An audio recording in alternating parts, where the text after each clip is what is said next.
students, a noun that is in masculine gender or in comes in a masculine gender can be changed into feminine form or feminine gender. And there are few rules or few things that you need to keep in mind for changing a masculine gender into its feminine form. And so here we go. The very first is adding ESS to the noun in masculine gender. So this is very simple for changing a masculine gender into feminine, or for changing a masculine gender into its feminine form. You just have to simply add ESS. Lion, lioness. Poet, poetess. Host, hostess. So this is a very simple way of forming a masculine of forming a feminine gender of a masculine gender. That is, you simply add ESS at the end of the masculine gender to form it a feminine form. But sometimes for forming a feminine gender you have to add ESS, but you need to omit a certain vowel of the last syllable of the masculine, or you need to add ESS in a less irregular way, or you can simply say that there has to be a minor change done in the spelling of a masculine, in a spelling of a noun. For example, if I say actor, it's a masculine word, and for changing it to in its feminine form, it's actress. So we have omitted O and we have added ESS. Similarly, duke, duchess, we have omitted K and we have added CH, K-E-R basically, and we have added CH and then we added ESS. Similarly, master, mistress. Hunter, again see here we have omitted vowel E and then added ESS. Emperor, empress. God, goddess. So these are few examples of the cases where we form a feminine form by adding ESS, but by making a minor change in the spelling, or you can say just like we add ESS in a very less regular way and not following a very general rule where you simply add ESS and form a feminine form. So first one is you add ESS to form a feminine form, but in some cases you have to do a minor change in the spelling,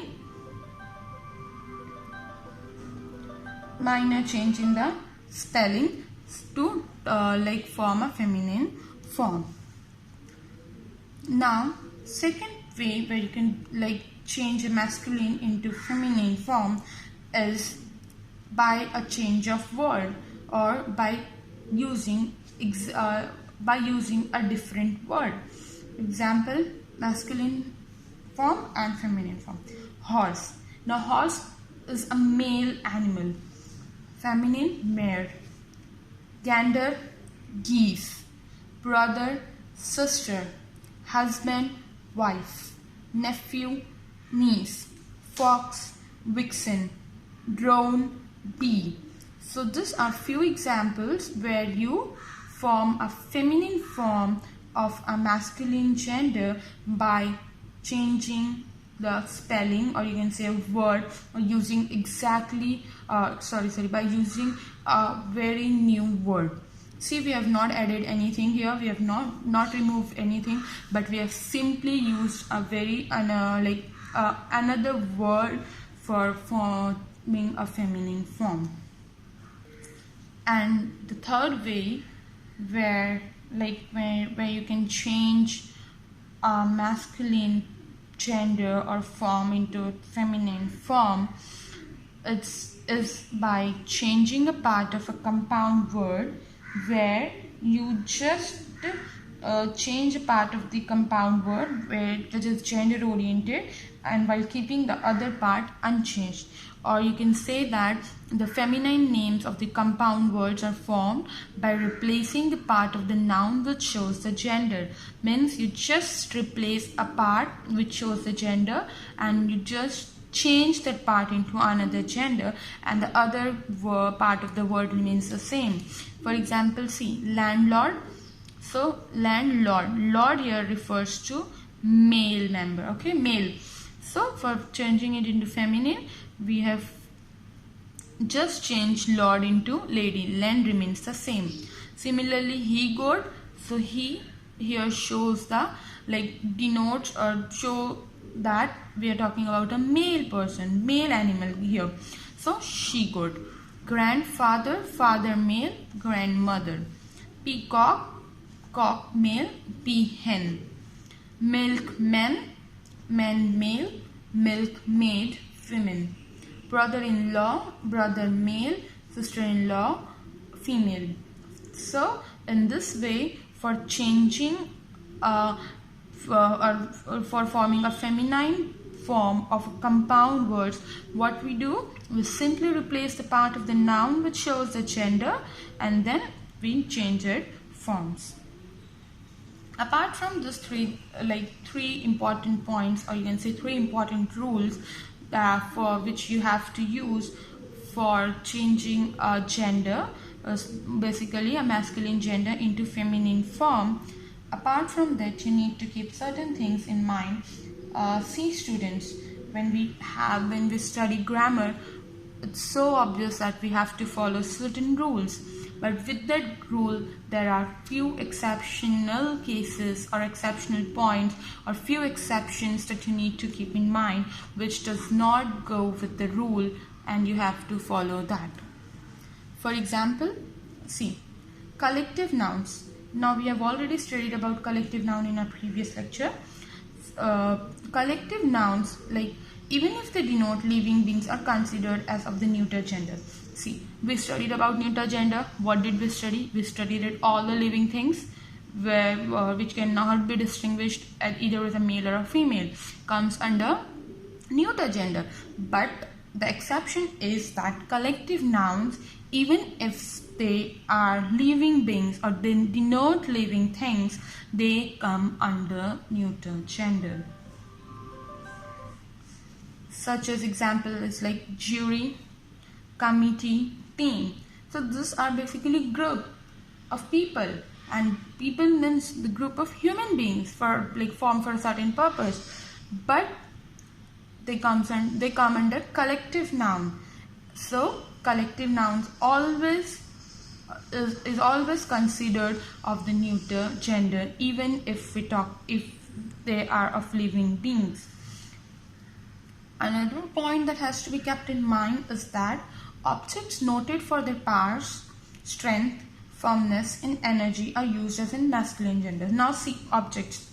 We discussed that all the objects or non-living things comes under neuter gender.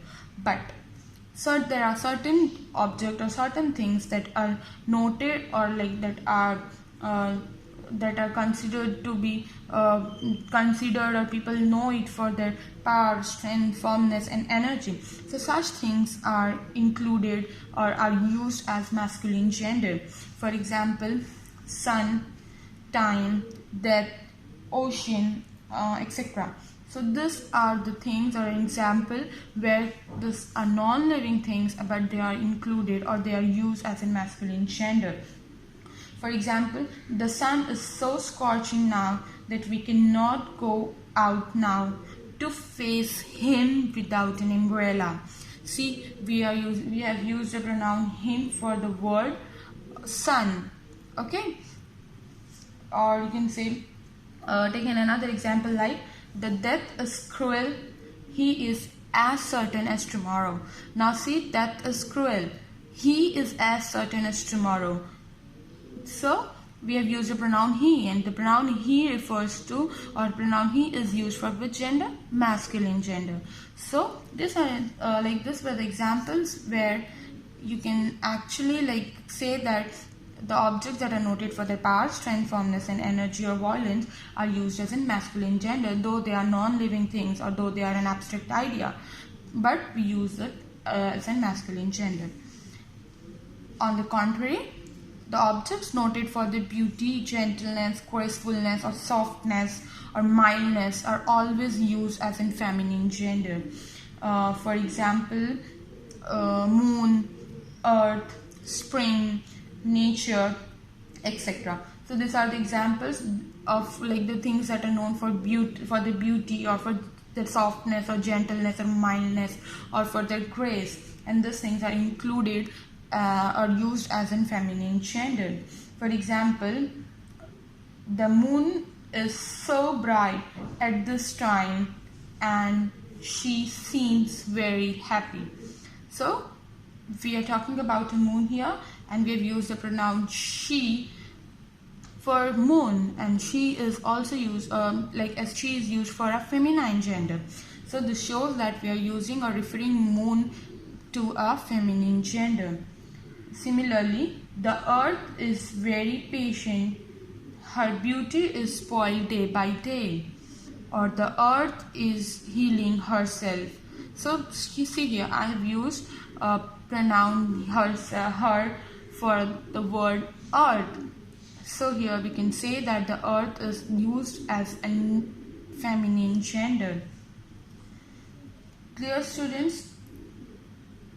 So these are few exception cases or few exceptional exceptions that you need to keep in mind where your rule doesn't follow, and you have to see where you have to put the certain things. Apart from that, students, you need to just remember that the name of all the ships and the countries comes under or are considered as a feminine gender or is used as in feminine gender. For example, India is my motherland. We always say that India is my motherland, or when we talk about ships or certain spaceship or something, so we will always refer it as a feminine gender. But at the same time, one more thing that you need to remember is Germany. Germany is the name of a country. As I told you, all the countries are referred as a feminine gender, but Germany is always referred as a masculine gender or comes under the masculine gender. So this was your nouns where you have a gender specified role, and or how you divide noun into 4 gender. Students, this topic is very simple and considered to be one of the most simplest topic, but at the same time students again get very confused here with this how to change the masculine gender into its feminine form. So the the best way to get hold or master this topic is to do practice.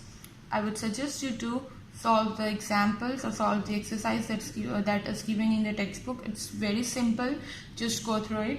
Apart from that, try to take practice exercises to become familiar with the noun gender that you will be easily able to find on Google or a grammar book of another level or your siblings book.